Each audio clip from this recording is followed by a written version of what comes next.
Hello students, welcome to class 8 maths. Today we will discuss 10 conceptual math questions with complete solution which are important for every exam. Okay, question number 1 is from rational numbers. The question is, without calculating exact value, decide whether minus 3 by 5 into minus 7 by 9 into minus 2 by 3 is positive or negative.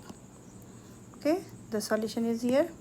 There are three negative rational numbers 1, 2, 3. Use the sign rule. Negative into negative is equal to positive. Positive into negative is equal to negative. So we will solve step by step. Minus 3 by 5 into minus 7 by 9, that will give positive. Now multiply by the third negative number. Positive into minus 2 by 3 is equal to negative. Therefore the product is negative. Okay, so the answer is the product is negative. Here the concept to remember is even number of negative factors, that will give positive product, and odd number of negative factors, that will give negative product. Okay, the question number 2 is from linear equation. You have to solve 4 into x minus 3 is equal to 2 into x plus 5. This equation, the solution is here. First we will break this equation. 4x minus 13, 4x minus 12, 4 into 3 is equal to 12, is equal to 2 into x, 2x, 2 multiplied by 5, that will give 10.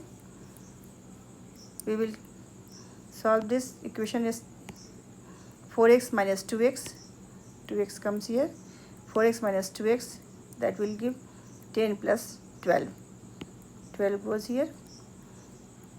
The complete solution is 2x is equal to 22 and the value of x is equal to 22 by 2, that will give answer 11.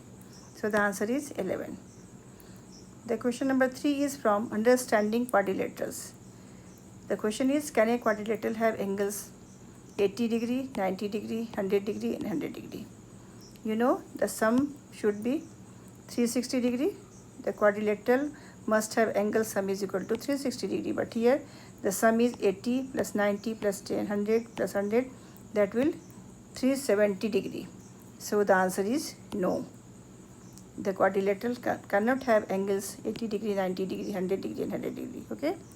The question number 4 is from squares and square roots. Is 1764 a perfect square? If yes, find its square root.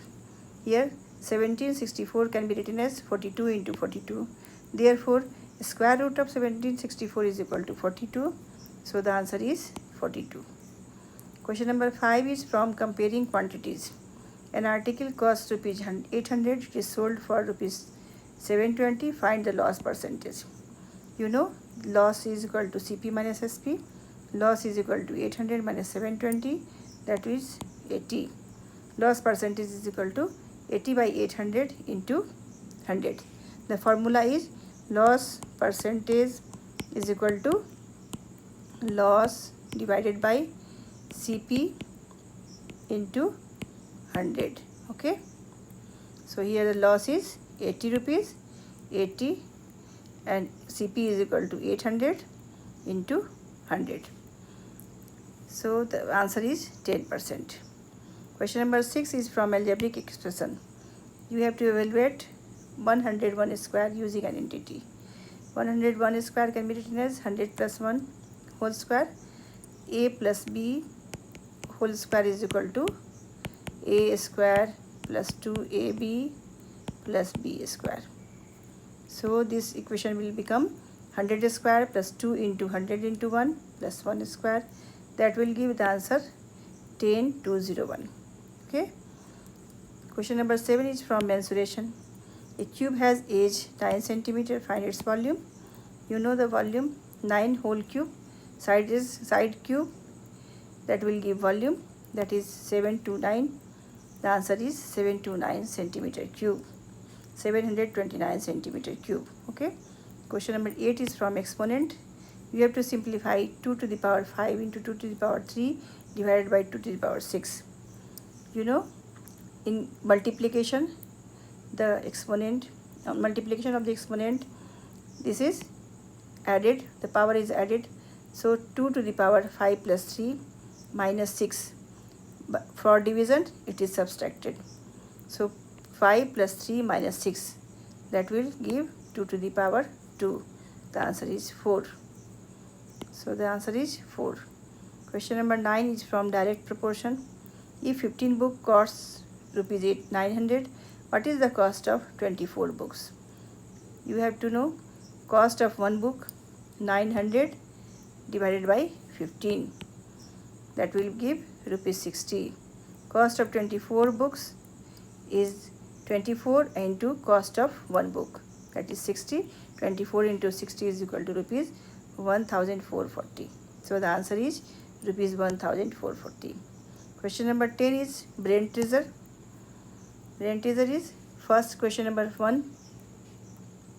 A number is increased by 20% and then decreased by 20%. Does the number remain the same? Assume the number is 100. It is increased by 20%, so the number becomes 120. Then it is decreased by 20%. 20% of 120 is equal to 20 by 100 into 120, that is 24. So we will subtract 24 from 120. 120 minus 24 is equal to 96.